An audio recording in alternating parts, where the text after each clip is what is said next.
Hi friends, welcome to Rithu's nest. இன்றைக்கி இந்த வீடியோவில் ரொம்பவே டேஸ்டான மட்டன் சுக்கா ரெசிபி தான் பார்க்க போகிறோம்.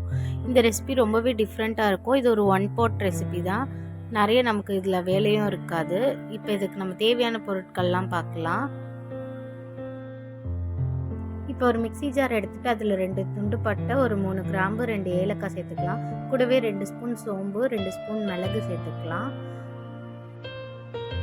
3 டேபிள் ஸ்பூன் அளவுக்கு இஞ்சி பூண்டு வரா மாதிரி நான் இஞ்சியும் பூண்டும் கட் பண்ணி சேர்த்துருக்கேன்.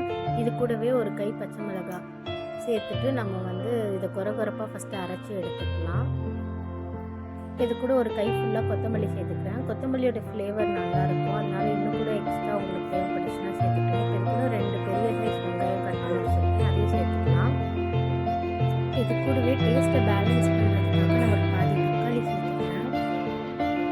இந்த ரெசிபி செய்கிறதுக்கு நான் ஒரு 1/2 கிலோ மட்டன் எடுத்துக்கிட்டேன். 1/2 கிலோ மட்டனுக்கு நான் சொல்லியிருக்க அளவுகள் சரியாக இருக்கும். இதை நீங்கள் கூடவும் வேணாம், குறைக்கவும் வேண்டாம். இந்த அளவுலேயே செஞ்சு பார்த்தீங்கன்னா டேஸ்ட்டாக இருக்கும்.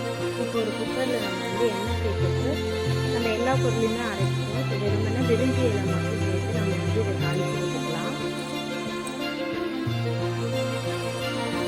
இந்த இலை லைட்டாக கொஞ்சம் ரோஸ்ட் ஆன பிறகு நம்ம அரைச்சி வச்சுருக்கோம் இல்லையா, அந்த